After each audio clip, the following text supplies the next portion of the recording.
Okay, सगळी दिलं. Electric potential and capacitance दिलं.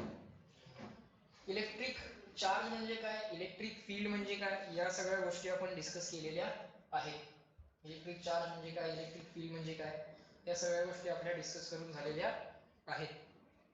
ओके, सो आता आपण इलेक्ट्रिक पोटेन्शियल एनर्जी आणि इलेक्ट्रिक पोटेन्शियल त्याचे फॉर्म्युले आणि ऍक्च्युली इलेक्ट्रिक पोटेन्शियल म्हणजे काय, इलेक्ट्रिक पोटेन्शियल एनर्जी म्हणजे काय, या सगळ्या गोष्टी बघणार आहोत. ओके, बर. सो पहिलंच लेक्चर आहे, काही गोष्टी आम्हाला लिहून घ्याव्या लागतील, काही टर्मिनॉलॉजीज क्लिअर करून घ्याव्या लागतील. सो कोणत्याही चॅप्टरच्या इनिशियल लेक्चरला आम्हाला बरंच लिहून घ्यावं लागेल. Okay, so write down the heading as electrostatic potential energy. Electrostatic potential energy. Electrostatic potential energy. इलेक्ट्रोस्टॅटिकला तुम्ही ELS असं शॉर्ट मध्ये लिहू शकता. Electrostatic potential energy.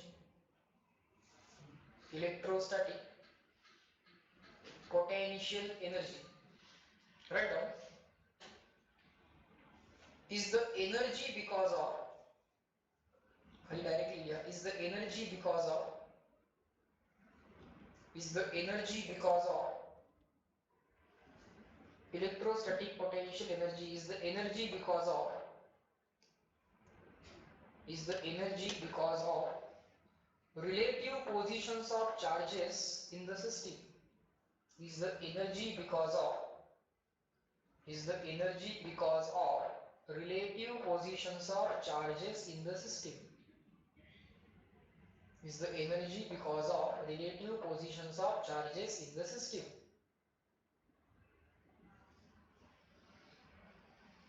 Electrostatic potential energy is the energy because of relative positions of charges in the system, that is I dot E dot, that is म्हणजे माहिती आहे ना, I dot E dot. तर असं का, मला काय माहित नाही. I dot E dot म्हणजे that is काय आता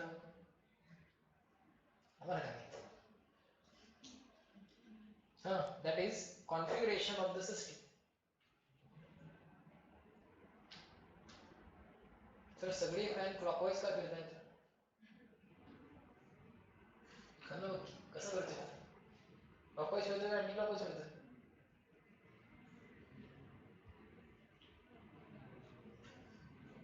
एवढा काय विचार करायला, अँटी क्लॉकवाईज फिरतोय, सगळे फॅन अँटी क्लॉकवाईज का फिरायला लागले, वार येणार नाही का, क्लॉकवाईज फिरल्यावर वार येणार नाही का, येणार ना. सर असं का आम्हाला माहिती नाही. चला चॅप्टर बघूयात आपण. काय लिहिलं आम्ही, electrostatic potential energy is the energy because of relative positions of charges in the system, that is the configuration of the system. सिस्टीमच्या कॉन्फिगरेशन मुळे असणारी एनर्जी, बरं, याला पोटेन्शियल एनर्जी म्हणतात. बरोबर.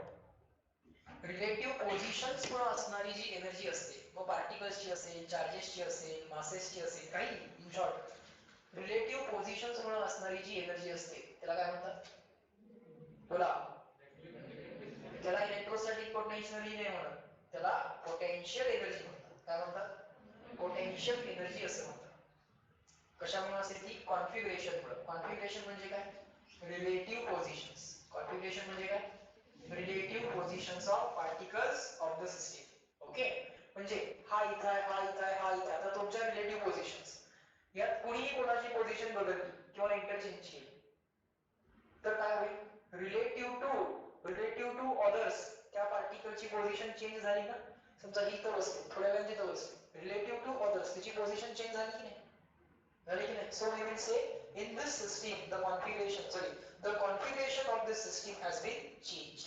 मग या सिस्टमची पोटेन्शियल एनर्जी बदलणार, पोटेन्शियल एनर्जी बदलणार. सो पोटेन्शियल एनर्जी ही काय असते, तर it is the energy possessed by the system because of the configuration, because of the, repeat करायचं आहे ते, नुसतं असतं, because of the configuration.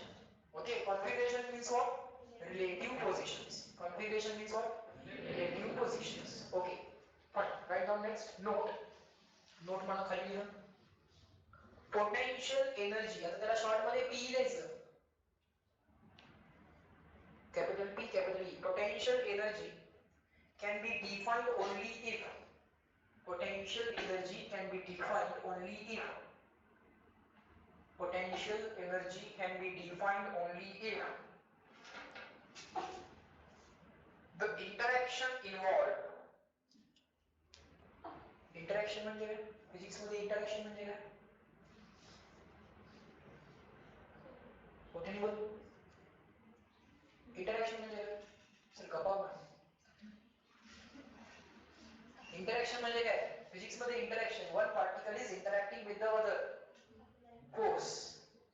Interaction means force, right down. Potential energy can be defined only if the interaction involved, bracket मध्ये forces involved, bracket complete. Electrostatic potential energy, sorry, my mistake. Potential energy can be defined only if the interaction involved, in bracket forces involved, are conservative. Bracket complete झाला ना forces involved नंतर, are conservative. Only if the interactions involved or the forces involved are conservative. म्हणजे particles मध्ये forces कसे पाहिजे? कॉन्झर्वेटिव्हच पाहिजे. आता conservative force म्हणजे काय? Force independent of path. बरोबर सांगतोस, पण जरा व्यवस्थित कन्स्ट्रक्ट करून सांग. बरोबर सांगितलंस, पण जर असं जर फिजिक्सच्या माणसाने विचार केला तर तो रॉंग मध्ये. तू सांगतोयस बरोबर, जर असं विचार कर आणि जर असं त्याला बदल. काय इंडिपेंडेंट ऑफ पाथ आहे? फोर्स इंडिपेंडेंट ऑफ पाथ आहे का त्या फोर्सनं केलेलं वर्क इंडिपेंडेंट ऑफ पाथ आहे? वर्क. जर एखाद्या फोर्सनं केलेलं work, if the work done by the force or if the work done against the force, if that is independent of path, then you will say that the force is of conservative nature. So my question is the gravitational force of conservative nature?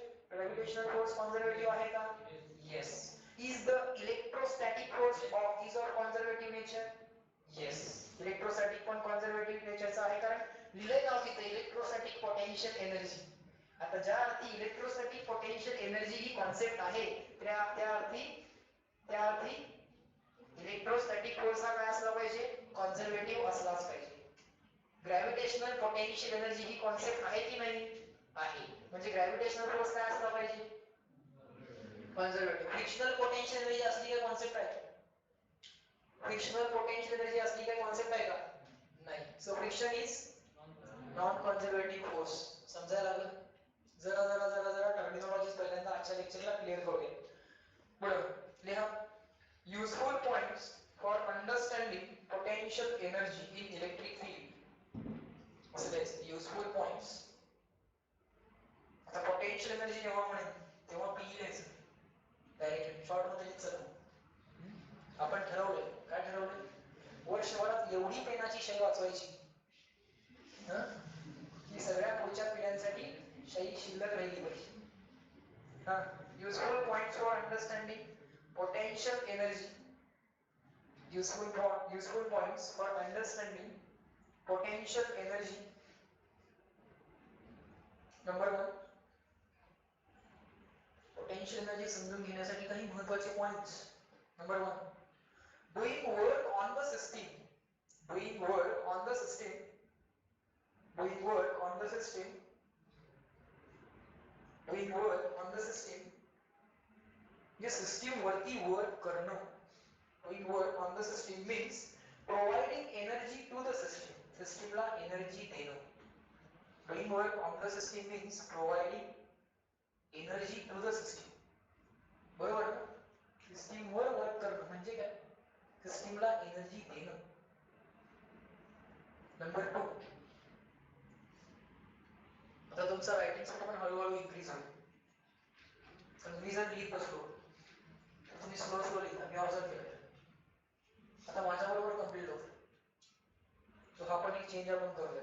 काय नाही, याच notes असतात, फक्त तिथे लिहिलेले असतात already. सगळंच तयार आहे, सगळंच मटेरियल तयार आहे, सगळ्या 30 चॅप्टर्स. लिहा. Number 2. To transfer and transform energy to transfer and transform energy, to transfer and transform energy, the work must be done, the work must be done. To transfer or transform energy, the work must be done.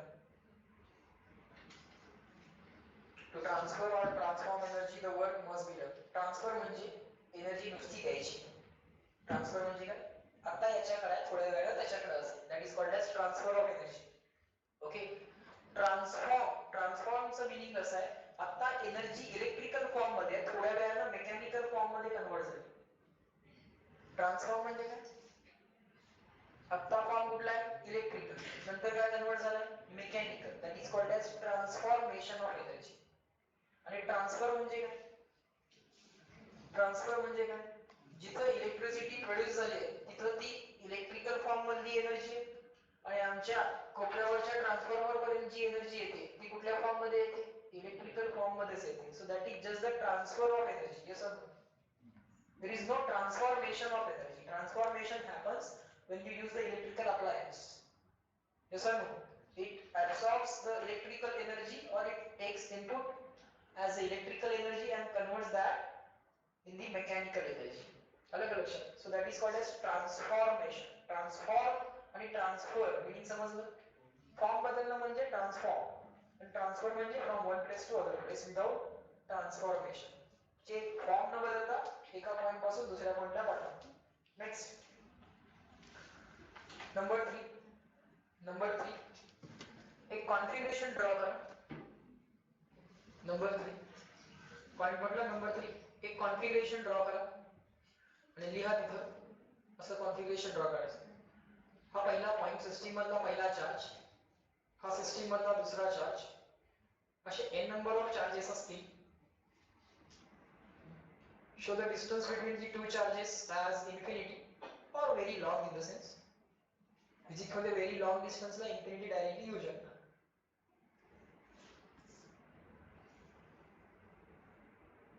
क्या दोघांमधलं distance infinity.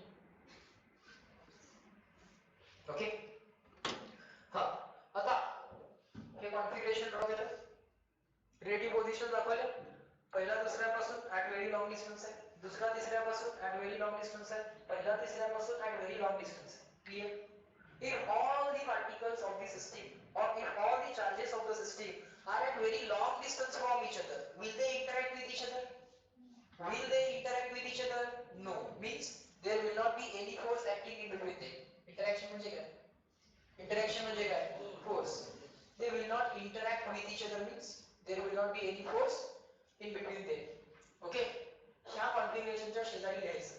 This configuration is taken as this configuration is taken as reference for zero potential energy.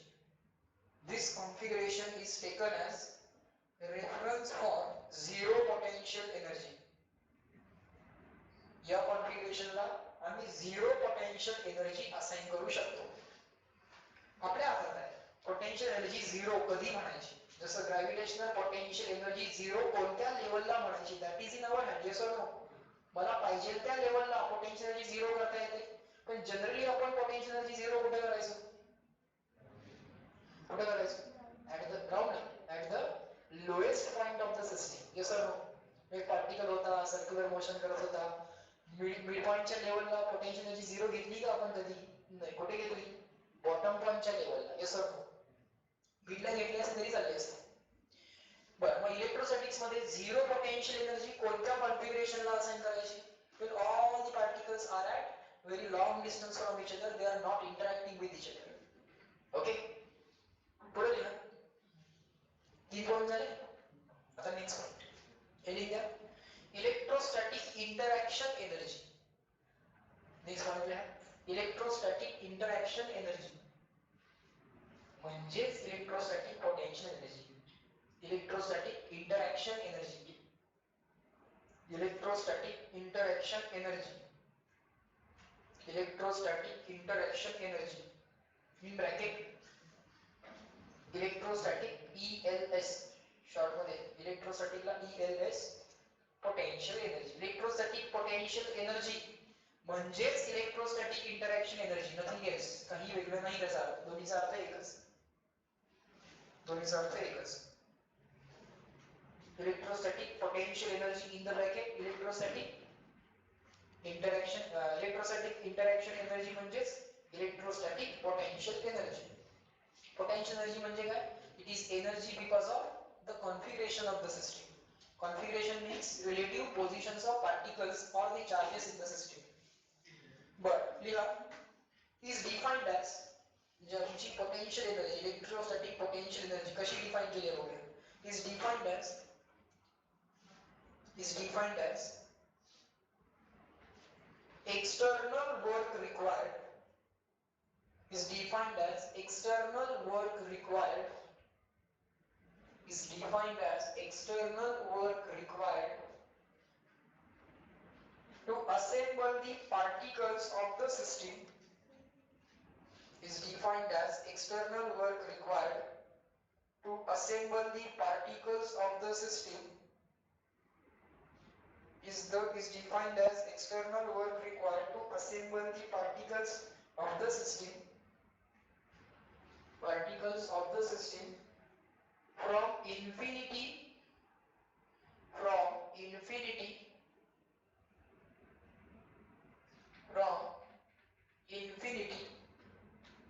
असेंबललाच bracket मध्ये bring असं म्हणा.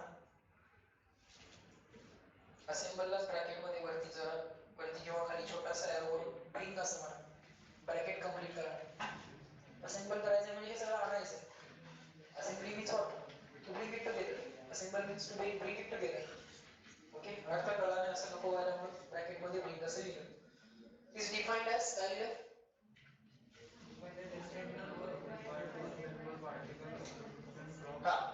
Is defined as external work required to assemble in bracket bring the particles of the system from infinity to given configuration. From infinity to given configuration. From infinity to given configuration without acceleration. From infinity to given configuration without acceleration. हे सगळं करायचं, पण हे सगळं करताना तो particle ऍक्सलरेट व्हायला नाही पाहिजे. तो पार्टिकल ऍक्सलरेट व्हायला नाही पाहिजे. म्हणजे त्याला स्लोली आणायचं विदाउट चेंजिंग इट्स वेलोसिटी. तो ऍक्सलरेट झाला पाहिजे का? विदाउट ऍक्सलरेटिंग म्हटले का? काय म्हटले? विदाउट ऍक्सलरेटिंग दी पार्टिकल्स असं लिहिलं पाहिजे. विदाउट ऍक्सलरेटिंग दी पार्टिकल्स असं म्हटलंय का? From infinity to given point or from infinity to given configuration without acceleration असं म्हणा किंवा without accelerating the particles असं म्हणा. ठीक आहे. सो आम्हाला काय करायचं आहे? सगळे पार्टिकल्स आधी कुठे आहेत असं इमॅजिन करायचं आहे. इन्फिनिटीला आहे तेव्हा त्यांची इंटरॅक्शन एनर्जी किती आहे? 0. तो झाला रेफरन्स. तो काय झाला? रेफरन्स. नुसतीच पोटेन्शियल एनर्जी सांगता येत नाही. कुठेतरी तुम्हाला 0 अज्युम करावी लागते. कळतंय का? ग्रॅव्हिटेशनल पी पण डायरेक्टली तुम्हाला सांगता येत नाही. कुठेतरी ती झिरो लेवल किंवा रेफरन्स लेवल कुठेतरी सांगावी लागते की नाही? ती सांगितल्यानंतर मग त्याच्या above positive, below negative, formula MGH ते सगळं सांगावं लागतं.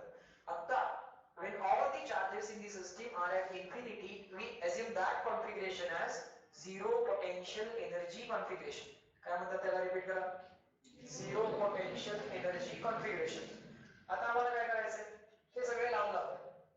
त्यांना आम्हाला सर्टन डिस्टन्स वरती आणायचं, फायनाइट डिस्टन्स वरती आणायचं. ओके, मग हे करण्यासाठी आम्ही जे काय वर्क करू, the amount of the work that we do to assemble the system to given configuration, but while doing that assembly no particle should be accelerated. बर, थोडंसं आम्हाला लक्षात आलं. ठीक आहे. विदाउट ऍक्सलरेशन आम्ही हे सगळे पार्टिकल्स गोळा केले, गिवन कॉन्फिगरेशनला आणले. मग आम्ही जे वर्क केलं तेच वर्क म्हणजे काय? सिस्टीमची पोटेन्शियल एनर्जी. ओके, आता थोडंसं आपण डिस्कस करूया. बघा, प्रश्नाचा आन्सर द्यायचा प्रयत्न करा. क्वेश्चन असा आहे, वर्क एनर्जी थेरम काय सांगते? The work done by all of the forces acting on the system is equal to change in kinetic energy of the system. Yes or no? जेव्हा एखाद्या पार्टिकल वरती फोर्स ऍक्ट होतो तेव्हा तो particle ऍक्सलरेट होतो. Yes और नो? तो particle ऍक्सलरेट झाला आणि वेलोसिटीचा मॅग्निट्यूड चेंज झाला तर त्या पार्टिकलची कायनेटिक एनर्जी चेंज होणार. येस और नो? मग त्या फोर्सनं केलेलं वर्क गेलं कुठं? एनर्जी बॅलन्सच आहे शेवटी. आम्ही वर्क केलं by applying some force we have done some work. मग आम्ही केलेलं वर्क गेलं कुठं? मग वर्क एनर्जी थेरम काय सांगते? काय नाही, तुम्ही केलेलं वर्क, तुम्ही कसं केलं वर्क? वर्क करण्यासाठी काय करावं लागतं? फोर्स अप्लाय करावा लागतो. बोला येस और नो? वर्क करण्यासाठी काय करावं लागतं? फोर्स अप्लाय करावा लागतो. मग तुम्ही फोर्स अप्लाय केला, मग तो पार्टिकल ऍक्सलरेट झाला. पार्टिकल ऍक्सलरेट झाला की त्याची वेलोसिटी चेंज झाली. वेलोसिटी चेंज होताना जर त्या वेलोसिटीचा मॅग्निट्यूड चेंज झाला तर त्या पार्टिकलची कायनेटिक एनर्जी चेंज होणार. मग तुम्ही केलेलं वर्क म्हणजेच change in kinetic energy. Yes और नो? मग आम्ही केलेलं वर्क गेलं कुठं? कायनेटिक एनर्जी चेंज करण्यासाठी वापरलं गेलं.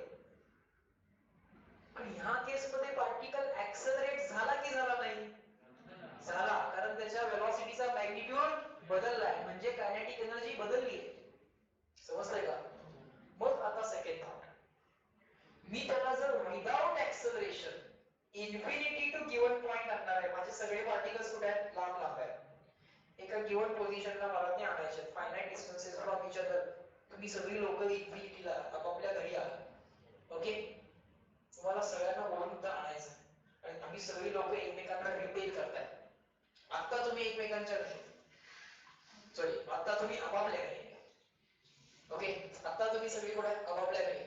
तुमची काय इंटरॅक्शन आहे का? नाही. तुम्ही सगळे पॉझिटिव्ह चार्जेस आहात. All of you are positive charges located at your home.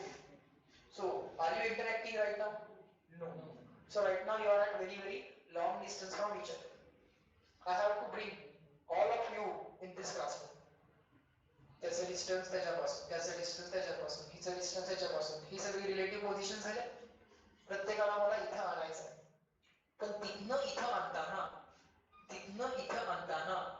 जसं मी तुम्हा लोकांना जवळ आणायला चालू करेन तसं तुम्ही लोक एकमेकांवरती फोर्स अप्लाय करायला चालू कराल. येस और नो? कारण तुम्ही रेंज मध्ये यायला चालू कराल. आउट ऑफ रेंज जेव्हा असतात तेव्हा दोघांमध्ये काही इंटरॅक्शन नाही, कारण तुम्ही फार लांब आहात. पण जसं तुमच्यामधलं डिस्टन्स फायनाइट व्हायला चालू होईल तसं तुमच्यामध्ये फोर्सेस येतील की नाही? येतील. आता याला म्हणायचं सिस्टीम फोर्स. काय म्हणायचं? System force. कारण हे सगळे पॉझिटिव्ह चार्जेस आहेत. हे पॉझिटिव्ह चार्जेस एकमेकांच्या रेंज मध्ये यायला चालू झाले की एकमेकांवरती फोर्स अप्लाय करायला चालू करतील. सो आता आपण दोनच पॉइंट चार्जेसचा विचार करू, बाकी सगळे सोडून द्या. मला एक पॉइंट चार्ज इथं आणायचा आहे. कुठनं? Infinity to given point. बरोबर? एकच पॉइंट आहे, एकच पॉइंट चार्ज आहे. इन्फिनिटी टू इथं आणायचं आहे. त्याच्याबरोबर इंटरॅक्ट करायला कोण आहे का? कोणीही नाही. मग त्याच्याबरोबर इंटरॅक्ट करायला जर कोणीही नसेल तर त्याच्यावरती मला किती फोर्स ऍक्ट करावा लागेल, किंवा सॉरी त्याच्यावरती मला किती फोर्स लावावा लागेल? How much force I need to apply on it to bring it from infinity to given point. परत सांगतो बघा, किती चार्ज आहे आमच्याकडे? एक. त्याला इन्फिनिटी टू गिवन पॉइंट आणायचं. बरोबर? तो आणताना तो ऍक्सलरेट करायचा आहे का? उचलून हळूहळू विदाउट ऍक्सलरेशन आणायचं आहे. अरे एखादा चार्ज जर विदाउट ऍक्सलरेशन आणायचा आहे तर त्याच्यावरती असणारा नेट फोर्स किती पाहिजे? 0 पाहिजे. नेट फोर्स किती पाहिजे? 0 पाहिजे. पण आता त्याच्यावरती कोण फोर्स लावायला लागले का? नाही. समजा जर त्याच्यावरती कोणीतरी फोर्स लावत असेल तर मला किती फोर्स लावावा लागेल? इक्वल आणि अपोजिट फोर्स लावावा लागेल. तरच त्याच्यावरचा नेट फोर्स काय होईल? 0 होईल. अरे एकटाच चार्ज आहे, त्याला एकट्याला इन्फिनिटी टू गिवन पोझिशन आणताना त्याच्यावरती कुणी फोर्स अप्लाय केलाय का? नाही. म्हणजे सिस्टीमनं त्याच्यावरती कुठला फोर्स अप्लाय केलाय का? नाही. मग मला त्याच्यावरती कुठला फोर्स अप्लाय करायची गरज आहे का? नाही. मग इन्फिनिटी टू गिवन पोझिशनला आणण्यासाठी मला काहीही वर्क करायची गरज नाही, कारण अप्लाइड फोर्सच किती आहे 0. त्याच्यावरती कुठलाही फोर्स नाहीये, मलाही कुठला फोर्स अप्लाय करायची गरज नाही. सो एक चार्ज इथे आणलाय आपण, समजूया आणला. आता दुसरा चार्ज कुठे आहे? इन्फिनिटीला आहे. त्याला हळूहळू आपण जवळ आणूया. दुसरा चार्ज कसा आहे? पॉझिटिव्हच आहे. दुसरा चार्ज कसा आहे? पॉझिटिव्ह आहे. जसं हा पॉझिटिव्ह चार्ज या पॉझिटिव्ह चार्जच्या फील्ड मध्ये यायला चालू होईल, आधी तर फार लांब होते तेव्हा इंटरॅक्शन 0, पण जसा हा पॉझिटिव्ह चार्ज याच्या फील्ड मध्ये यायला चालू होईल ऍट एनी फायनाइट डिस्टन्स, हा पहिला चार्ज आणि हा दुसरा चार्ज इमॅजिन करा केला. आता या दुसऱ्या चार्ज वरती हा पहिला चार्ज फोर्स अप्लाय करणार की करणार नाही? करणार. पण हा चार्ज मी आणायचा कसा आहे? Without acceleration, without changing it's kinetic energy. मला हा चार्ज आणायचा आहे. म्हणजे मला किती फोर्स लावावा लागणार? या सिस्टीमचा इंटरॅक्शन फोर्स जो आहे त्याच्या इक्वल आणि अपोजिट, तरच त्याच्यावरचा नेट फोर्स काय होईल? 0. म्हणजे मी किती फोर्स लावायचा असतो? मी म्हणजे एक्सटर्नल एजंट. त्याला काय म्हणतात? External agent. त्या एक्सटर्नल एजंटने किती फोर्स अप्लाय करायचा असतो? सिस्टीमच्या फोर्सच्या इक्वल आणि अपोजिट, तरच त्या पार्टिकलवरचा नेट फोर्स काय होईल? 0. नेट फोर्स 0 झाला की net acceleration 0. So without acceleration त्याला आपल्याला इन्फिनिटी टू गिवन पोझिशन आणता येईल. हा पहिला पार्टिकल आहे, हा दुसरा आहे, तो इन्फिनिटी टू गिवन पोझिशन आला. पण इतर एक्सटर्नल एजंटला फोर्स अप्लाय करावा लागला की लागला नाही? लागला. म्हणजे एक्सटर्नल एजंटने वर्क केलं की केलं नाही? केलं. पण त्यानं केलेलं वर्क गेलं कुठं? चेंज इन कायनेटिक एनर्जी तर म्हणू शकत नाही. त्यानं केलेलं वर्क डन. आता चेंज इन कायनेटिक एनर्जी तर म्हणू शकत नाही. का? कारण आम्ही विदाउट एक्सेलरेशन आणलंय, त्याला स्लोली आणलंय, मग गेलं कुठं?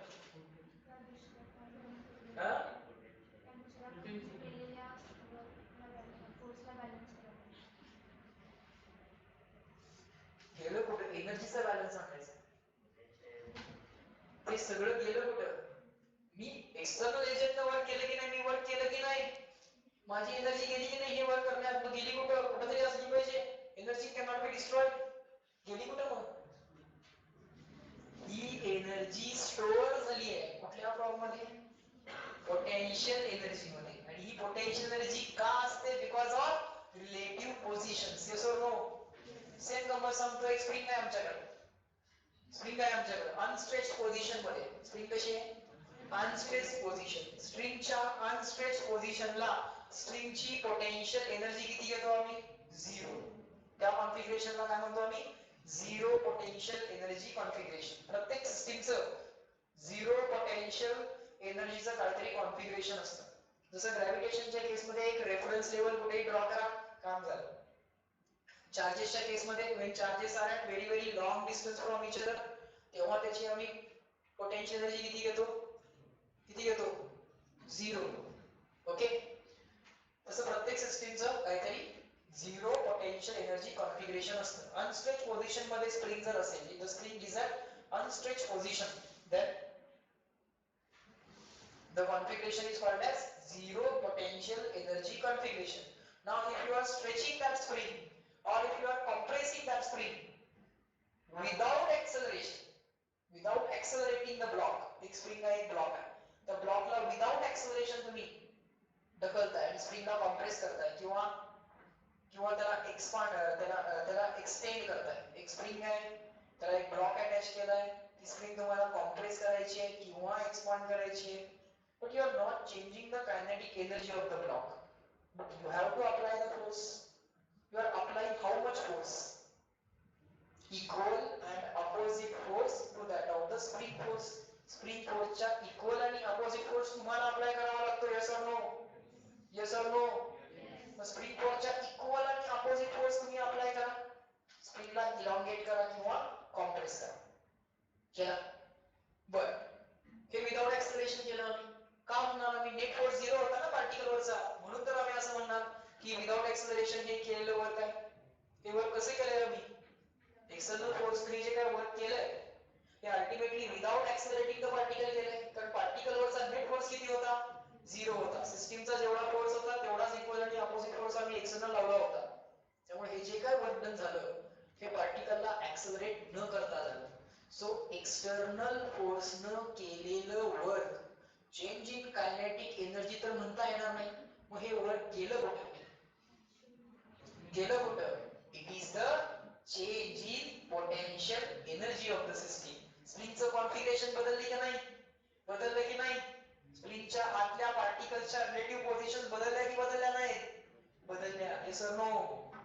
समजायला आलंय का? सो कॉन्फिगरेशन मुळे सुद्धा एका टाइपची एनर्जी असते. Not only because of motion. Energy possessed by virtue of the motion is called as kinetic energy. Motion मुळे असणारी एनर्जी म्हणजे कायनेटिक एनर्जी आणि कॉन्फिगरेशन मुळे असणारी एनर्जी म्हणजे पोटेन्शियल एनर्जी. ओके, म्हणून तो विदाउट एक्सेलरेशन शब्द महत्वाचा आहे. नाहीतर काय होईल? तुम्ही केलेलं वर्क कशामध्ये कन्वर्ट होईल? कायनेटिक एनर्जी मध्ये. सो बेसिकली कसं असतं, the work done by the external force can be used for two purposes. Number one, to change the K. Number two, to change the P. Number three, both. पण without acceleration केलं तर the work done by the external force will be utilized only for what? Changing P. जर without acceleration जर पार्टिकलला without acceleration move केलं तर in that case the work done by the external force will be simply the change in potential energy of the system. समजलं? कळलं? Logic लक्षात आलं? बर. So पुढे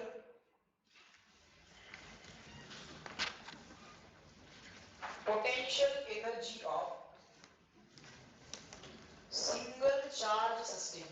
Potential energy of single charge system. Potential energy of single charge system. एकटा single charge है. How much work the external force has to do to bring it from infinity to given point? बोला. 0. Perfect. So potential energy of single charge system. Potential energy of single charge system. आमच्या system मध्ये एकच charge आहे. बर, work done म्हणजे काय असते? Change in potential energy. Final P ला यू म्हण, सॉरी यू एफ म्हण, इनिशियल पी ला यू आय म्हण. Change in potential energy is equal to काय? Work done by external force. Work done by external force. बरं, ते किती आहे आताच्या केस मध्ये? 0. इनिशियली पार्टिकल कुठे होते? इन्फिनिटीला होता. सो इन्फिनिटीची पोटेन्शियल एनर्जी म्हणजे यू इन्फिनिटी आणि गिवन कॉन्फिगरेशनची फायनल पोझिशनची पोटेन्शियल एनर्जी म्हणजे काय? यू. बर, इन्फिनिटीला पोटेन्शियल एनर्जी किती घ्यायचं ठरलंय आपलं? 0. When all the particles are at infinity, are at very long distance from each other, तेव्हा पोटेन्शियल एनर्जी किती? 0. सो आन्सर काय आले? 0 झाला. वर्क काय झालंच नाही. पार्टिकल जेव्हा इन्फिनिटीला होता तेव्हा सिस्टीमची पी किती होती? पार्टिकल जेव्हा इन्फिनिटीला होता, आता एकच पार्टिकल आहे सिस्टीम मध्ये त्यामुळे सगळं 0 इक्वल टू 0 इक्वल टू 0 असं राहायला लागलं. पार्टिकल जेव्हा इन्फिनिटीला होता तेव्हा सिस्टीमची पी किती होती? 0. तो इन्फिनिटी टू गिवन पॉइंट आम्हाला वर्क किती झालं? 0. म्हणजे चेंज इन पी किती? चेंज इन पी म्हणजे वर्क किती झालं? 0. म्हणजे चेंज इन पी किती? 0. मग आधी 0 होती तर आता किती पाहिजे? 0 पाहिजे. विषय संपला. Next, potential energy of 2 point charges.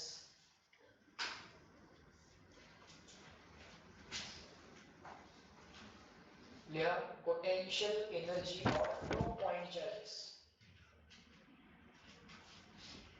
Potential energy of 2 point charges. Potential energy of 2 point charges. Basically, change in potential energy is work done to bring all the system particles from infinity to given point. Work done by the external force to bring all the particles of the system from infinity to given point without acceleration. Without acceleration, otherwise that word will be used for what? Changing kinetic energy also. That we don't want. We want to right now measure the potential energy or changing potential energy. हा मग आता मला काय म्हणायचं final आपण असं म्हणूया हा the change in potential energy is equal to work done by external force. पण विदाउट एक्सेलरेशन काम चालू आहे म्हणजे final potential energy minus initial potential energy is equal to work done by external force. Work done by external force. हा final सिस्टीमची energy U म्हणून. Initially हे सगळे पार्टिकल्स कुठे होते? इन्फिनिटीला होते. दोन्ही पार्टिकल्स मधलं इनिशियल डिस्टन्स किती होतं? इन्फिनिटी. बरोबर ना? Is equal to work done. पहिला पार्टिकल इन्फिनिटी पासून गिवन पोझिशनला आणायला किती वर्क डन होईल त्याचा विचार करू. पण त्याआधी इन्फिनिटीला जेव्हा हे दोन्ही पार्टिकल्स होते तेव्हा सिस्टीमची एनर्जी किती होती? 0. मग आता फायनल एनर्जी म्हणजेच वर्क डन असणार. बघा वर्क डन हे बेसिकली चेंजिंग पोटेन्शियल एनर्जी असतं. पण आता इनिशियल एनर्जी जर 0 असेल तर work done equal to final energy म्हणता येईल की नाही? येस और नो? ऍक्च्युअली वर्क डन काय असतं? Change in potential energy. पण जर इनिशियल 0 असेल तर work done equal to final energy म्हणू शकता ना? काय असं चेंज ऑलवेज काय असतो? Final minus initial. So change in P is equal to final P minus initial P. Potential एनर्जीचा सिम्बॉल असतो U. कायनेटिक एनर्जीचा सिम्बॉल असतो K. बर एवढं तर कळालं. मला सांगा हे जे काय वर्क आहे हा आता पहिला चार्ज असताना किती वर्क केलं गेलं असेल? पहिला charge infinity to given position draw करा. गिवन पोझिशन Q1, याची गिवन पोझिशन Q2 ची गिवन पोझिशन ही. फायनली या दोघांमध्ये डिस्टन्स किती आहे? फायनली या दोघांमध्ये डिस्टन्स आहे R. आधी किती होतं? इन्फिनिटी होतं. सिस्टीम मध्ये पहिला पार्टिकल आणताना किती वर्क झाला असेल? दुसरा नाहीच आहे. इन्फिनिटी टू गिवन पोझिशनला पहिला पार्टिकल आणला किती वर्क झाला असेल? 0 झाला असेल. प्लस आता दुसरा particle infinity to given position आणायचा आहे. बरोबर की नाही? Q2 तुम्हाला कुठं कुठे आणायचं आहे? इन्फिनिटी टू ही पोझिशन काय म्हणू आपण? इन्फिनिटी टू तुम्हाला इथं आणायचा आहे तो Q2. येस और नो? बरं त्यावेळी हा Q1 या Q2 वरती फोर्स अप्लाय करणार की करणार नाही? येस और नो? अरे बोला की. येस और नो? येस. फोर्स तर अप्लाय करणार. It will apply the force. Then the external force is to be applied or not? तो external force अप्लाय करायचा आहे की नाही? तो external force अप्लाय करायचा आहे की नाही?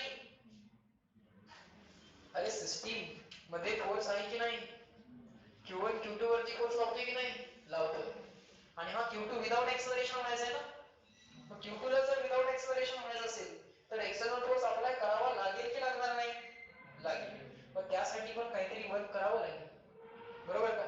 सो आपण असं म्हणूया work done to bring Q2 from infinity to given point. कळतंय ना? From infinity to given point. बरोबर? ह्यासाठी किती वर्क करावं लागेल ते बघावं लागेल. मग आता मी काय म्हणतो बघा. मी असं इमॅजिन करतो की हा Q1 आहे. हा Q1 आहे. Q2 आता एनी जनरल पोझिशन इथं कुठेतरी आहे. एनी जनरल पोझिशन इथं आहे का? हे डिस्टन्स मी काय घेतो? x घेतो. ओके. समजा Q1 आणि Q2 दोन्ही लाईक चार्जेस आहेत, पॉझिटिव्ह चार्जेस आहेत. सो Q1 या Q2 ला अट्रॅक्ट करेल की रिपेल? रिपेल. सो याला म्हणायचं सिस्टीम फोर्स. हा काय आहे? सिस्टीम मधला फोर्स आहे का नाही? मला जो काही फोर्स अप्लाय करायचा आहे तो इक्वल आणि अपोजिट टू सिस्टीम फोर्स पाहिजे. बोला येस नो? म्हणजे एक्सटर्नल फोर्स जो काय मला अप्लाय करावा लागेल तो असा करावा लागेल, येस और नो? हा पार्टिकल Q2 जो काय आहे तो आता किती डिस्टन्स वरती आहे? आन्सर तेच राहायचं, आता किती डिस्टन्स वरती आहे? x. आधी तो कुठे होता? at x equal to infinity. Finally x किती व्हायला पाहिजे? r. फायनली x किती व्हायला पाहिजे? r. बर, आता फोर्स त्याच्यावरती किती ऍक्ट झालाय सिस्टीमचा? हा F सिस्टीम. आता त्याच्यावरती एक्सटर्नल फोर्स किती मला अप्लाय करावा लागेल? F एक्सटर्नल, बरोबर? आता त्याच्यावरचा येणारा नेट फोर्स किती असणार मग? 0. आणि छोटीशी डिस्प्लेसमेंट किती घेऊयात आपण? dx. छोटीशी डिस्प्लेसमेंट किती घेऊया आपण? dx, बरोबर? आम्हाला एक्सटर्नल फोर्सने केलेलं काय करायचंय? वर्क डन करायचंय. सो त्याचा आन्सर काय असेल? ही 0 सोडून द्या आता. हा फोर्स, एक्सटर्नल फोर्स हा किती असला पाहिजे? Equal and opposite of system force. x बदलला की हा सिस्टीमचा फोर्स चेंज होणार आहे की नाही? आहे की नाही? बोला की. मराठी येते ना सगळ्यांना? ऍज x चेंजेस, जर x बदलला तर सिस्टीमचा फोर्स चेंज होणार आहे की कॉन्स्टंट आहे? चेंज होणार आहे. मग तो व्हेरिएबल फोर्स झाला की कॉन्स्टंट फोर्स झाला? व्हेरिएबल. मग फॉर्म्युला कुठला वापरू? इंटिग्रेशन f बार डॉट ds बार की directly fs cos theta? f बार डॉट ds बार. बर, फोर्स आणि डिस्प्लेसमेंट मध्ये अँगल जो काय आहे तो आता किती आहे? 0. एक्सटर्नल फोर्स इकडेच आहे, dx पण इकडेच आहे. जे काय वर्क अल्टिमेटली यायला पाहिजे ते पॉझिटिव्ह यायला पाहिजे की निगेटिव्ह? फोर्स आणि डिस्प्लेसमेंट सेम डायरेक्शन मध्ये असतील तर त्या फोर्सने केलेलं वर्क पॉझिटिव्ह यायला पाहिजे की निगेटिव्ह? पॉझिटिव्ह. सो अल्टिमेटली आम्हाला साइन माहित आहे, काय यायला पाहिजे? पॉझिटिव्ह. कळतंय का? सो आता without caring for sign integration calculate करायचं. आणि जर आन्सर निगेटिव्ह आलं तर मागचे सगळे साइन काय करायचे? मॉडिफाय करायचे. साइनचा विषय संपला. फिजिक्स मध्ये साइनचा विषय कसा संपवायचा? ऑलवेज फायनल आन्सरचं साइन काय पाहिजे हे आम्हाला माहित पाहिजे. Work done by external force काढणार आहे ना? Work done by external force काढणार आहे. हा एक्सटर्नल फोर्स आणि डिस्प्लेसमेंट सेम डायरेक्शन मध्ये की डिफरंट? सेम की डिफरंट? सेम. मग हा जर वर्क डन हा जर फोर्स आणि डिस्प्लेसमेंट सेम डायरेक्शन मध्ये असतील, फोर्स आणि डिस्प्लेसमेंट जर सेम डायरेक्शन मध्ये असतील तर येणारा वर्क डन पॉझिटिव्ह आला पाहिजे की निगेटिव्ह? पॉझिटिव्ह. सो इंटिग्रेशन सगळं करायचं. निगेटिव्ह आला तर निगेटिव्ह येऊ दे, वरचे सगळे साइन काय करायचे? मॉडिफाय करायचे, बरोबर का? त्यामुळे लिहिताना कुठेही cos 0 किंवा cos 180 आपण स्वतःहून टाकायचा नाही. कळतंय का? मी काय बोलतोय समजतंय ना? साइनची काळजी कशी घ्यायची? फायनल साइन काय येणार आहे? पॉझिटिव्ह येणार आहे. इंटिग्रेशन करायचं, उत्तर काढायचं. समजा निगेटिव्ह आलं, काय करायचं? पहिल्या स्टेपला एक मायनस साइन एक्स्ट्रा द्यायचं for compensation of the final sign. आणि प्रत्येक स्टेपला एक निगेटिव्ह साइन मल्टिप्लाय करायचं. समजलं? सो प्लस मायनसचं टेन्शन संपलं. प्लस मायनसचं टेन्शन संपलं. सो इथं फॉर्म्युला कुठला वापरणार आहे आपण? Integration. Magnitude of force into displacement. आता डिस्प्लेसमेंटला डी आर काय म्हणणार? मी काय म्हणणार? dx. x एवढ्या डिस्टन्स वरती आहे ना पार्टिकल, छोटीशी displacement dx. Integration f dx. x आधी किती होता? इन्फिनिटी. फायनली x किती असला पाहिजे? r. So x goes from infinity to r. आता झालंय कसं, लोअर लिमिट जे आहे ते इन्फिनिटी आहे, म्हणजे भरपूर मोठं आहे. आणि अप्पर लिमिट काय आहे? एक फायनाइट व्हॅल्यू आहे. त्यामुळे बेबी हे आन्सर निगेटिव्ह येऊ शकतं. आलं का लक्षात? बेबी हे आन्सर काय येऊ शकतं? निगेटिव्ह येऊ शकतं. पण काळजी आम्हाला काय घ्यायची की हे जे काय वर्क होणार, सरळ सरळ दिसतंय ना, लॉजिकली बघा ना, हा फोर्स आणि ही डिस्प्लेसमेंट सेम डायरेक्शन मध्ये आहे की नाही? आहे. मग हे वर्क पॉझिटिव्ह यायला पाहिजे की नाही? यायला पाहिजे. पण निगेटिव्ह आलं तर काय करणार? कॉम्पेन्सेशन साठी इथं मायनस साइन टाकणार. नाही आलं तर ठीकच आहे, चांगली गोष्ट. कळतंय? आता या एक्सटर्नल फोर्सचा मॅग्निट्यूड किती असला पाहिजे? मॅग्निट्यूड मध्येच डील करा, काय प्लस मायनसची काळजी करायचीच नाहीये. आपण कुठेही बार वगैरे लिहिलेलंच नाही, आपण डायरेक्शन सेपरेट दाखवतोय, मॅग्निट्यूडचा विचार सेपरेट करतोय. चला, या एक्सटर्नल फोर्सचा मॅग्निट्यूड किती असला पाहिजे? या हे जे काय आता ही जी काय आता पोटेन्शियल एनर्जी असणार आहे ते तर आमचं वर्क डन आहे. while x goes from infinity to r integration f external dx. पण मला सांगा एक्सटर्नल फोर्सचा मॅग्निट्यूड किती आहे? मी कुठेही बाहेर लिहित नाहीये. एक्सटर्नल फोर्सचा मॅग्निट्यूड किती असला पाहिजे? त्या पोझिशनला सिस्टीमचा जेवढा फोर्स आहे त्याला इक्वल आणि अपोजिट. हा तो वेक्टर असला पाहिजे इक्वल आणि अपोजिट, पण मॅग्निट्यूड काय असला पाहिजे इक्वल. डायरेक्शन्स अपोजिट असतील दॅट इज ओके, पण ह्या दोघांचे मॅग्निट्यूड काय असले पाहिजे इक्वल. हा जर दोन पार्टिकल्स मधलं डिस्टन्स x असेल तर त्यांच्यामधला सिस्टीम फोर्स काय येणार आहे, यांच्यामधला इलेक्ट्रोस्टॅटिक फोर्स काय येणार आहे, बोला माहिती आहे तुम्हाला k, बोला की सुरुवात केली आहे k q1 q2 upon x square एवढा सिस्टीमला वेळेला फोर्स आहे. x नुसार तो चेंज होणार आहे म्हणजे तो व्हेरिएबल फोर्स आहे. बर व्हेरिएबल फोर्स आहे म्हणजे फॉर्म्युला तर इंटिग्रेशन वाला झाला. cos 0 cos 180 काही लिहित बसायचं नाही, नुसतं एक dx करायचं पहिल्यांदा, काय येते बघायचं आणि मग साइन मॅनेज करत बसायचे. आलं का लक्षात? बर आता पुढे मला सांगा, आता हे जे काही मी कॅल्क्युलेशन करणार या सिस्टीमचा फोर्स तर तुम्ही मला सांगितला, काय सांगितला, हा k q1 q2 upon x square. So हा तुमच्या एक्सटर्नल फोर्सचा पण मॅग्निट्यूड झाला. when the separation between the charges is x, हे सेपरेशन काय करायचं आहे आम्हाला इन्फिनिटी टू r पर्यंत कन्वर्ट करायचं आहे. आधी इन्फिनिटी होतं सेपरेशन, फायनली r पाहिजे. So x goes from infinity to r. बोला एक f एक्सटर्नल ला काय लिहू k q1 q2 upon x square into dx. Constant इंटिग्रेशनच्या बाहेर घ्या. कुठे अडचण आली की मला सांगा आता. कॉन्स्टंट इंटिग्रेशनच्या बाहेर घेतले k q1 q2 इंटिग्रेशनच्या बाहेर गेलं. 1 अपॉन x स्क्वेअर म्हणजे काय बाळ, वरून बोल 1 अपॉन x स्क्वेअर म्हणजे किती x रेस टू, कुठे नाही सांग तुझा आवाज यायला पाहिजे माझ्याकडे. 1 अपॉन x स्क्वेअर ला डायरेक्टली काय लिहिता येतं x रेस टू, हा x स्क्वेअर वरती गेला तर काय होईल x raise to minus 2 correct into dx. आता तू सांग बाळा x रेस टू n चं इंटिग्रेशन काय, फॉर्म्युला लहानपणी शिकलो होतो आपण x raise to n dx काय होता, वरून सांगेल नाव बदलली का सगळ्यांनी, हा x raise to n dx formula बोल मोठ्याने सांग, घेतो तुला फॉर्म्युला इंटिग्रेशनचा, डेरिव्हेटिव्हचा सांगू नकोस. हा x रेस टू n चे इंटिग्रेशन काय,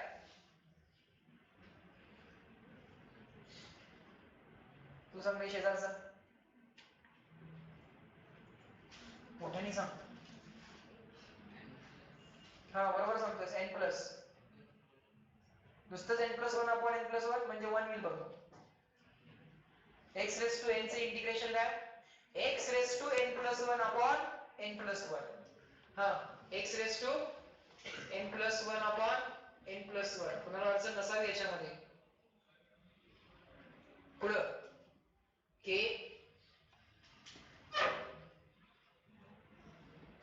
काय आलं सर, हा k q1 q2 x raise to minus 2 चे इंटिग्रेशन काय, x raise to minus 2 plus 1 upon minus 2 plus 1.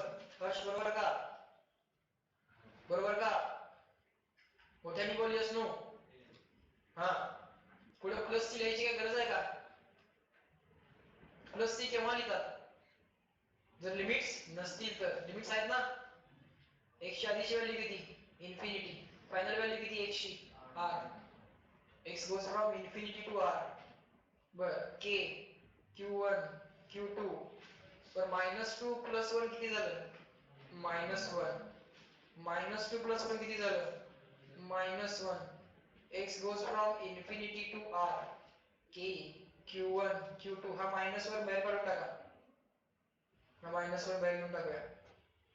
x raise to minus 1, x raise to minus 1 म्हणजे किती Aryan, x raise to minus 1 ला काय लिहू 1 upon x, x goes from infinity to r, k q1 q2 upon हा minus 1 already बाहेर काढून टाकलेला. Upper limit किती x चं r मायनस लोअर लिमिट किती x इक्वल टू इन्फिनिटी, बरोबर का. 1 अपॉन इन्फिनिटी किती असते सर 23,000 असते. किती असते 1 अपॉन इन्फिनिटी, हा उगाच नॉन डिफाइंड वगैरे मला काय सांगू नका. किती असते 1 upon infinity, very large number, 1 upon very large number, answer will be 0. yes or no, huh बरं मग आमचं आन्सर काय आलं? ही पोटेन्शियल एनर्जी काय आली? झिरो काय लगेच म्हणताय? ही बघा की काय आलं आन्सर? हे झिरो आलं. हां के Q1 Q2 अपॉन ते -1 इथे लिहूयात का? हां म्हणजे हे -k Q1 Q2 झालं. इथं 1 बाय इन्फिनिटी किती झालं? 0. फक्त काय शिल्लक राहिला? 1 अपॉन r. आन्सर काय आलं? निगेटिव्ह. बट हे वर्तन काय आलं पाहिजे होतं? ह्या फोर्सने केलेलं वर्तन काय आलं पाहिजे होतं?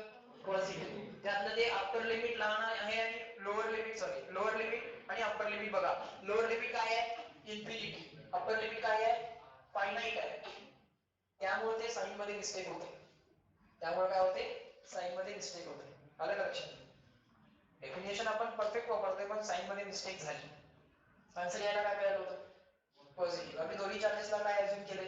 पॉझिटिव्ह. Q1 Q2 आमचे पॉझिटिव्ह आहेत ना, म्हणजे हा नंबर पॉझिटिव्ह आहे K, Q1 पॉझिटिव्ह आहे, Q2 पॉझिटिव्ह आहे, R पॉझिटिव्ह आहे आणि आन्सर निगेटिव्ह आहे. म्हणजे कुठेतरी मिस्टेक झाली. आयदर लॉजिकल और मॅथमॅटिकल मिस्टेक काहीच नाही आमची. कुठली मिस्टेक झाली? मॅथमॅटिकल मिस्टेक म्हणजे सिली मिस्टेक काय? सिली मिस्टेक तर आमची काय नाही झाली. म्हणजे नक्कीच इथं काहीतरी लॉजिकल मिस्टेक आहे, लॉजिकल फ्लॉ आहे तो भरून काढला पाहिजे. मग इथं प्लस साइन येण्यासाठी मेन स्टेपलाच आन्सर लिहितानाच इथं एक मायनस साइन अटॅच करणं गरजेचं झालं की झालं नाही? झालं. कळतंय का? फायनल आन्सरचं साइन माहित असेल ना, काय काळजी करायचीच नसते कुठल्या डेरिव्हेशनला. सरळ डेरिव्हेशन करत सुटायचं की फायनल काय पाहिजे होतं? मायनस पाहिजे होतं. काय आले आन्सर? प्लस आले.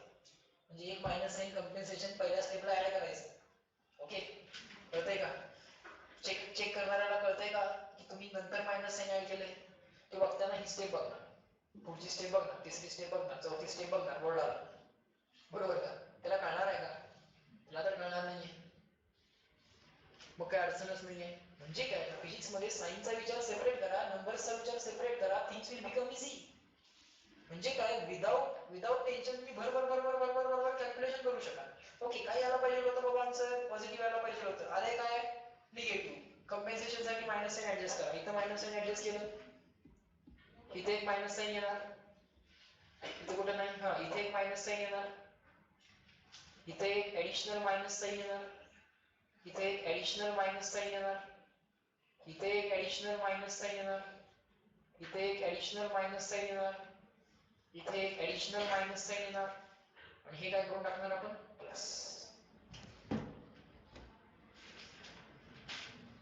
सो काय एनर्जी आली? 2 पॉइंट चार्जेसच्या सिस्टीमची, 2 पॉइंट चार्ज सिस्टीम ची पोटेन्शियल एनर्जी काय आली? K Q1 Q2 upon R. आली का? Potential energy of 2 charge system काय आली? K Q1 Q2 upon R. बरोबर?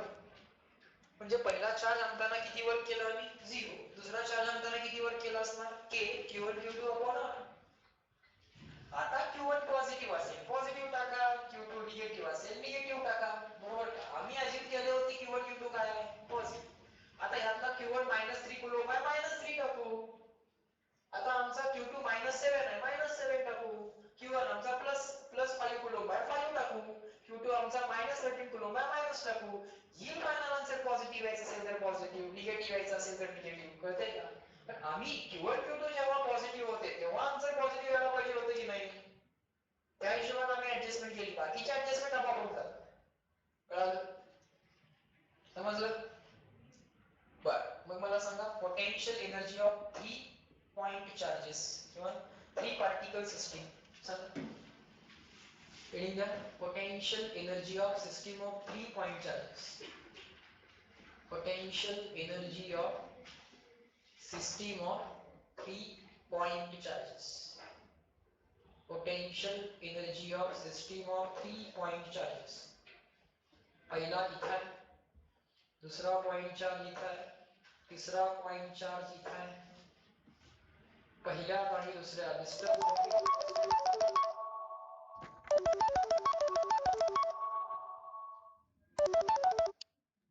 Distance between first end second बाळांनो R12 घ्या. Distance between second end third किती घेतलं 1 आणि 2 मधलं R12 घेतलंय 2 आणि 3 मध्ये किती R2 1 आणि 3 मध्ये किती असतं R13 but potential energy is equal change in potential energy is equal to काय वर्क डन पण आधीची पोटेन्शियल एनर्जी किती होती 0 हे सगळी लोक आधी कुठे होती इन्फिनिटीला होती 0 ला नाही सगळी लोक कुठे होती इन्फिनिटीला तेव्हा सिस्टीमची पी किती होती 0 वर्क डन म्हणजे काय असते चेंज इन पी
हा लिहा potential energy of system of 4 point charges. आता माझा आन्सर तुमचा आन्सर मॅच झालाय का बघा. मी कसं कसं लिहिलंय त्या सिक्वेन्स मध्ये तुम्ही लिहिलंय का बघा. म्हणजे हा पॉइंट सिंपल पॉइंट आहे, यात आपल्याला काही मिस्टेक करायची नाही. आमचा आन्सर एक्झाम मध्ये परफेक्ट यायला पाहिजेच. यातला कुठलीही सिस्टीम आम्हाला एक्झाम मध्ये विचारू शकतात, 1 वाली, 2 वाली, 3 वाली किंवा 4 वाली. आमचा आन्सर चुकलं नाही पाहिजे. पॉइंट सिंपल आहे, यात कुठलीही मिस्टेक एक्सपेक्टेड नाही आहे.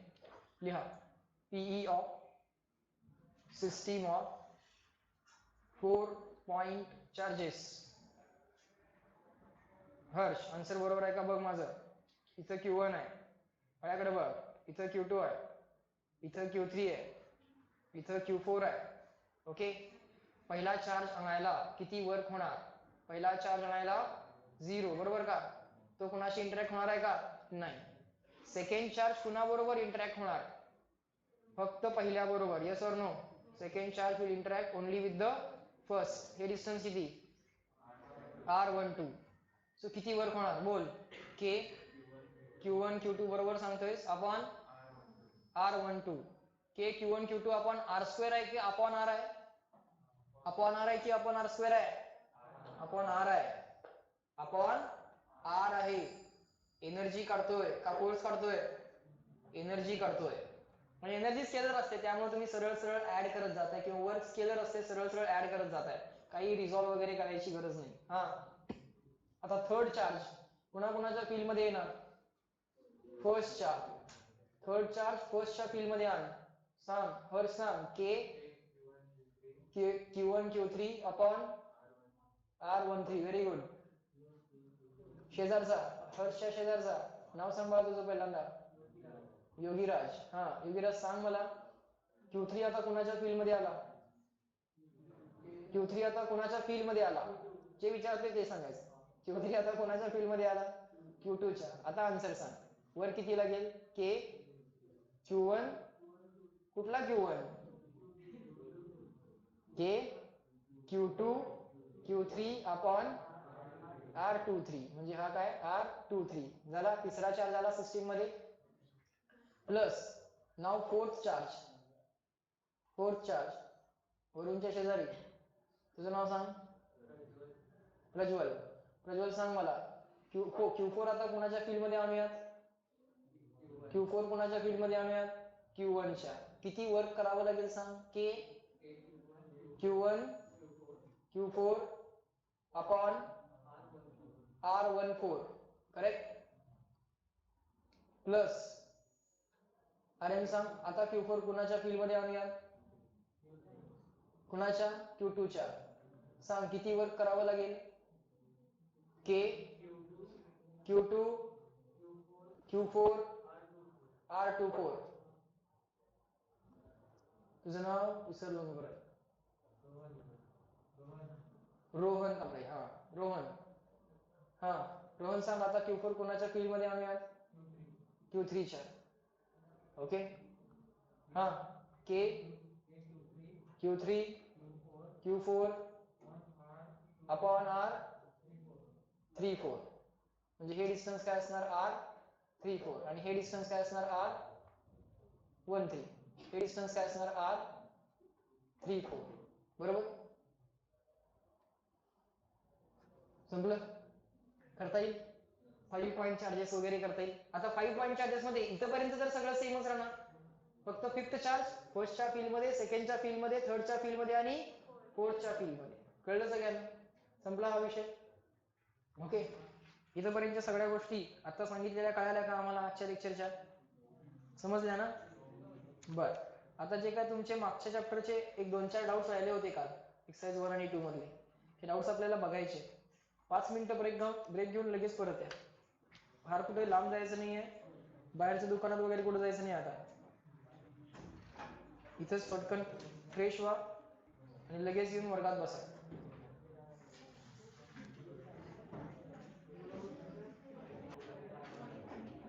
हा लक्ष द्या. एक्सरसाइज 2 मधले काही डाऊट्स आहेत.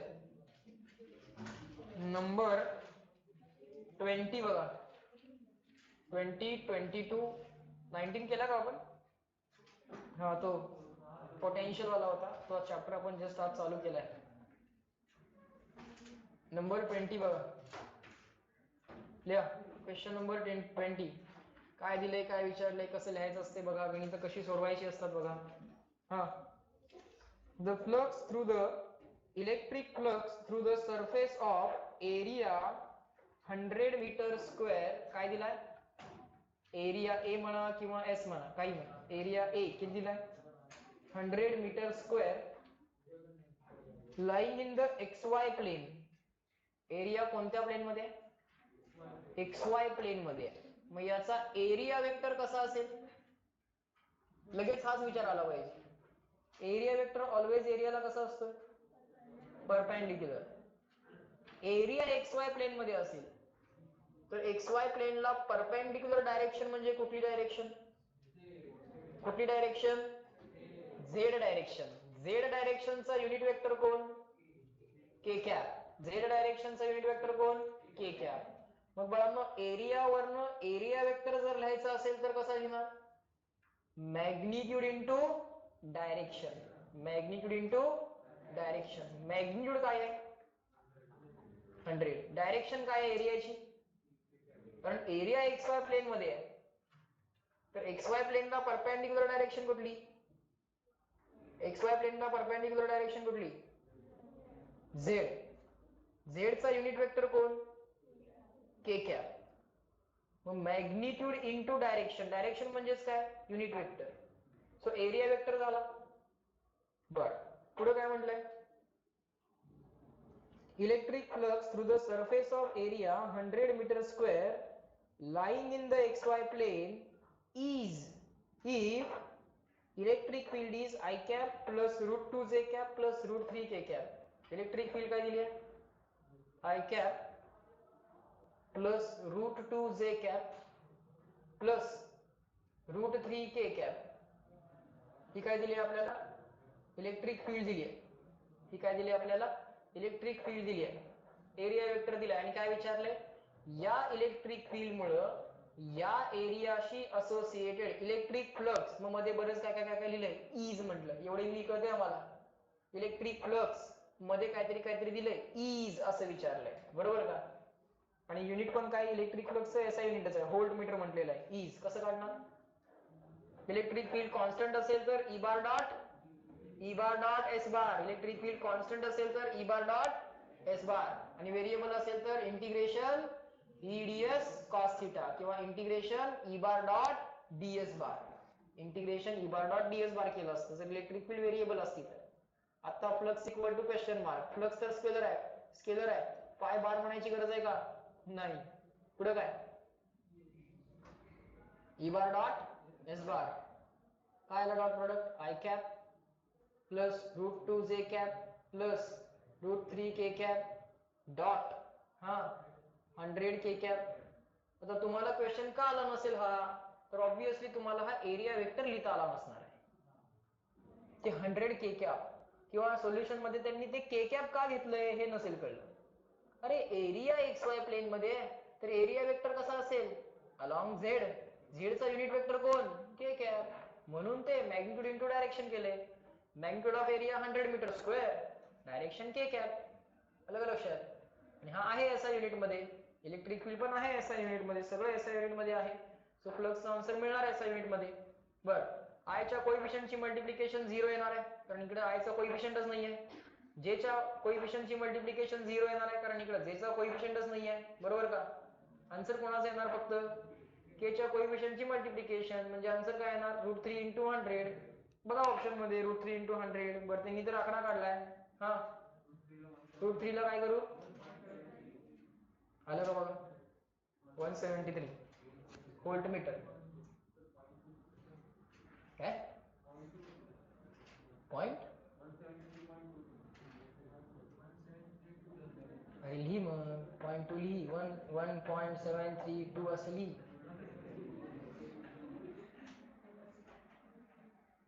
आलं ना, आन्सर 3 आहे ना. मग इथं आपण लिहिलंच पाहिजे असं कुठे, हे आपलं रफ कॅल्क्युलेशन. आम्हाला 173 लिहायचं, नियरेस्ट आन्सर कोण आहे 173 च्या, 173.2. मग लिही ना, बघा पुढं झालं का. कळले का सगळ्यांना? नेक्स्ट कुठलं करायचं होतं? 22 ना. नेक्स्ट बघा 22. Question number 22. मला सांगा, आम्हाला काय दिलेलं आहे? एक हेमिस्फियर दिलाय ऑफ रेडियस आर. तो hemisphere of radius R is placed in an electric field as shown in the figure. So एक हेमिस्फेरिकल सरफेस दिलाय का? आता हा क्लोज्ड आहे की नॉन क्लोज्ड आहे माहित नाहीये, म्हणजे इथनं झाकण लावलंय की लावलं नाहीये हे तर काय माहित नाहीये. समजा जर झाकण लावलं असतं, हा पण क्लोज झाला आणि हा पण क्लोज झाला, हे झाकण तर लावलं बरोबर, म्हणजे हा काय झाला? एक क्लोज सरफेस झाला का? क्लोज सरफेस असेल तर फ्लक्स असोसिएटेड काढताना काय केलं असतं आम्ही? Charge enclosed upon epsilon 0. कुठलाही चार्ज बाहेरचा असेल तर त्याचा काय उपयोग झालाच नसता. सो जेवढ्या फील्ड लाईन्स आता इलेक्ट्रिक फील्ड मुळे आत आल्या असत्या, तेवढ्या फील्ड लाईन्स इलेक्ट्रिक फील्डच्या बाहेर पण गेल्या असत्या. Yes or no?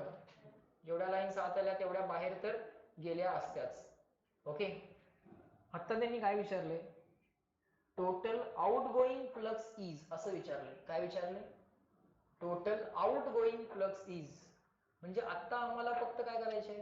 बाहेर जाणारे फ्लक्स किती एवढंच काढायचंय. काय काढायचंय?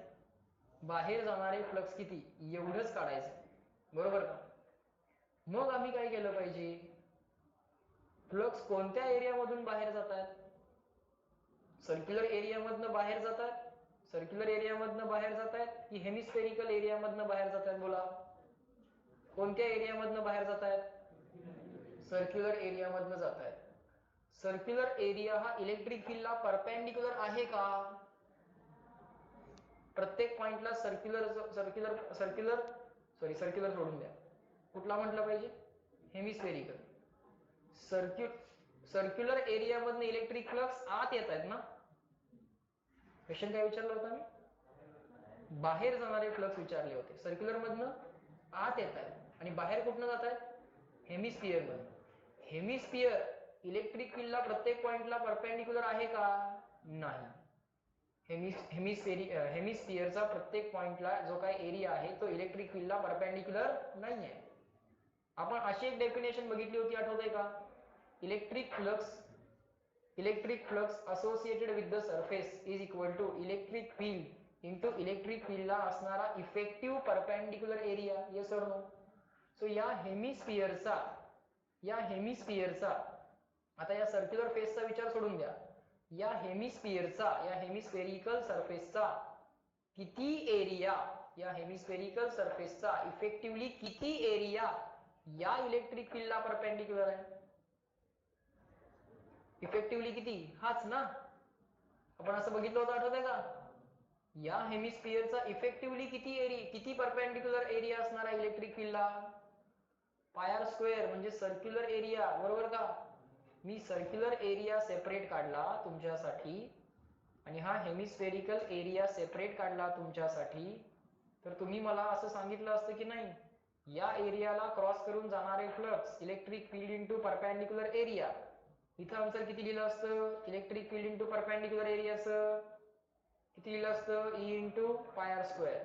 या एरियाला क्रॉस करून जाणारे फ्लक्स, त्याचं आन्सर किती आलं असतं? मग ई इंटू परत पाय आर स्क्वेअरच, कारण तेवढ्याच लाईन्स याला पण क्रॉस करतायत. अरे दोघांना लाईन्स तेवढ्याच क्रॉस करतायत. इलेक्ट्रिक फ्लक्स काय मेजर करतात? किती लाईन्स क्रॉस करून जात आहेत हे मेजर करतात. इलेक्ट्रिक फ्लक्स काय मेजर? इलेक्ट्रिक फ्लक्स म्हणजे काय? It is measure of how many lines are crossing the given area. Yes or no? आलं का लक्षात? मग आता मला सांगा, इथे इंटू आन्सर काय येणार? Pi R square. जेवढे फ्लक्स सर्क्युलर एरियाला क्रॉस करून आत आले तेवढेच फ्लक्स बाळांनो हेमिस्फेरिकल एरियाला क्रॉस करून बाहेर गेले. Yes or no? सो आता आम्हाला जे विचारलं होतं आउटगोईंग फ्लक्स, म्हणजे हेमिस्फियरला क्रॉस करून किती फ्लक्स बाहेर गेले, कळते का? सो आउटगोईंग फ्लक्स किती आले सांगा? इलेक्ट्रिक फील्ड इंटू इलेक्ट्रिक फील्डला इफेक्टिव्ह परपेंडिक्युलर एरिया. या हेमिस्फियरचा किती इफेक्टिव्ह एरिया या इलेक्ट्रिक फील्डला परपेंडिक्युलर आहे? पाय आर स्क्वेअरच ना. का 2 पाय आर स्क्वेअर, हेमिस्फिअरचा एरिया 2 पाय आर स्क्वेअर असतो सरफेस एरिया, तो बघून चालणार आहे का? नाही. काय करावं लागेल इथं? पाय आर स्क्वेअरच करावं लागेल. आठवतंय का थेरी मध्ये मी हे सांगितलं होतं तुम्हाला? आठवतंय का? समजतंय का? सगळ्यांना समजलंय? याच्याशी असोसिएटेड जेवढे फ्लक्स आहेत ते एवढे आहेत, E into pi R square. मग या हेमिस्फेरिकल सरफेसशी असोसिएटेड पण तेवढेच असले पाहिजेत. आले ना लक्षात? काय कन्फ्युजन आहे का या थेरी मध्ये तुम्हाला? नाही आहे ना? आउटगोईंग फ्लक्स किती आहेत? 0 आहेत का? नाही. E इंटू 2 पाय आर स्क्वेअर आहेत का? हेमिस्फिअरचा सरफेस एरिया तर 2 पाय आर स्क्वेअर असतोय, पण तो घेऊन चालणार आहे का? नाही. इफेक्टिवली परपेंडिक्युलर एरिया किती आहे इलेक्ट्रिक फील्डला तेवढंच बघायचं. समजतंय का? इव्हन इथं कुठला रॅन्डम शेप जरी असता असा, तरी पण त्याचा इफेक्टिवली परपेंडिक्युलर एरिया हाच आला असता की नाही? कळतंय का? इलेक्ट्रिक फील्डला त्याचा इफेक्टिव्ह परपेंडिक्युलर एरिया हाच आला असता. तुम्ही हा सरफेस एरिया कॅल्क्युलेट करत बसलाच नसता. समजतंय ना? बर, काय आला ऑप्शन? काय आला ऑप्शन? 1. नेक्स्ट कुठला करायचा? 24, 23. ओके, 23 आणि 24 बघा. क्वेश्चन 22 झाला, 23 बघा.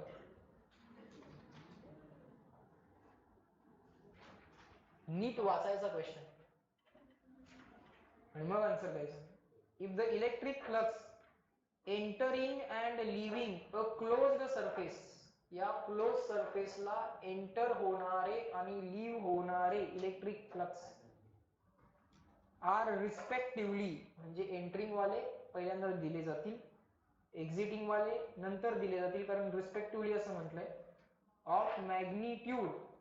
मॅग्निट्यूड म्हणजे आकडा सांगितलाय ना, काय प्लस मायनस सकट सांगितलंय का? phi1 phi2 नाही, नंबर सांगतायत phi1 and phi2 respectively.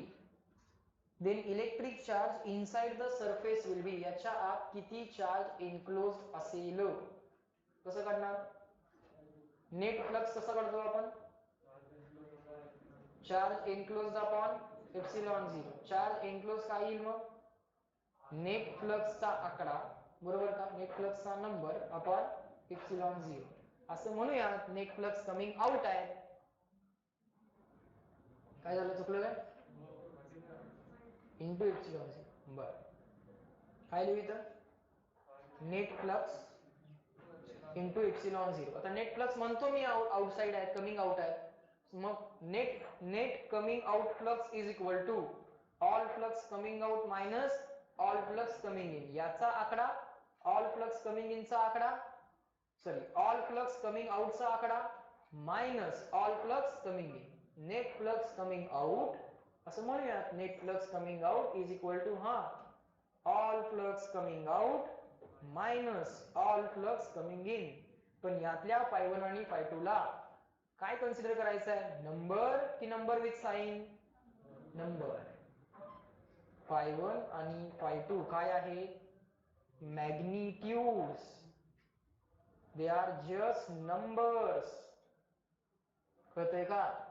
काय प्लस मायनस आहे का? नाही. Into epsilon 0. आले का बघा त्यांचं आन्सर? मॅच झाले का तुमच्या बरोबर? कळलं सगळ्यांना? आता कोणाला डाऊट आहे?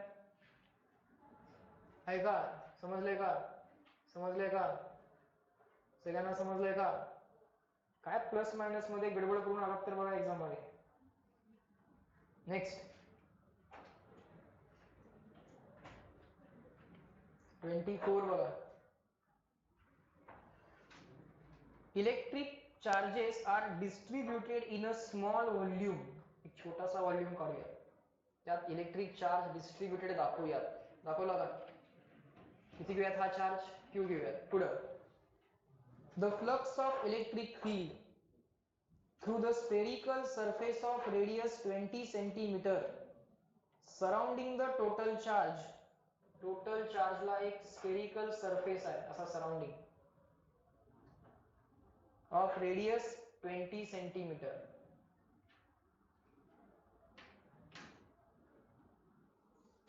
The flux of electric field through the spherical surface of radius 20 centimeter surrounding the total charge is 50 voltmeter. हा, या सरफेसशी असोसिएटेड फ्लक्स किती सांगता येते? 50 व्होल्ट मीटर. मग याच्याशी असोसिएटेड फ्लक्स पाय किती दिले त्यांनी आपल्याला डायग्राम मध्ये दाखवायचं सगळं. 50 व्होल्ट मीटर, बरोबर का? एवढं कळलं? काय म्हटलं त्यांनी? एवढं इंग्लिश कळलं पाहिजे. The flux of electric field through a spherical surface of radius 20 centimetre surrounding the total charge is the flux मध्ये बरंच काही दिलंय, इज असं म्हटले. किती आहेत ते फ्लक्स? 50 volt metre. या टोटल चार्जला सराउंडिंग एक स्फेरिकल सरफेस आहे. पुढे काय विचारले? The flux over the concentric sphere, concentric म्हणजे तोच सेंटर असणारा, same centre. The flux over the concentric sphere of radius 40 centimetre will be, ज्याची रेडियस 20 होती तो हा स्फिअर आहे. मग या सरफेसशी असोसिएटेड, या स्फिअरशी असोसिएटेड फ्लक्स किती असतील? Whose radius is 40 centimetre. सांगा बरं. हा, कळलाय क्वेश्चन? या सरफेसशी असोसिएटेड फ्लक्स किती? याचे तर 50 दिले, त्याच्याशी असोसिएटेड 50 आहे. मग या स्फिअरशी जो कॉन्सेंट्रिक आहे म्हणजे तोच सेंटर आहे, जो इनर स्फिअरचा सेंटर आहे तोच आउटर स्फिअरचा आहे, त्याच्याशी असोसिएटेड, आउटर स्फिअरशी असोसिएटेड फ्लक्स किती असं विचारलं. बोला. हा, कुठे नाही बोला. 50 असतील, तेवढेच असतील का वाढतील का कमी होतील काय? हा, कुठल्याही सरफेसशी असोसिएटेड फ्लक्स कसे काढायचे? Charge enclose upon epsilon 0. मग ह्याला आपण φ1 म्हणू, याला आपण φ2 म्हणू. φ1 इज इक्वल टू काय आहे? Charge enclosed upon epsilon 0. φ1 calculate करण्यासाठी किती चार्ज एनक्लोज्ड आहे? Q, बरोबर. आता φ2 कॅल्क्युलेट करण्यासाठी परत कुठला फॉर्म्युला वापरणार? Charge enclosed upon epsilon 0. या φ2 न किती चार्ज एनक्लोज केलाय किंवा या सेकंड सरफेस ने किती चार्ज एनक्लोज केलाय? केवढाच. Q अपॉन एप्सिलॉन 0 म्हणजे कोण आहे? φ1 आहे. Yes or no? कळते कळत नाहीये? सो φ2 इक्वल टू φ1 आलं ना. किती आलं मग?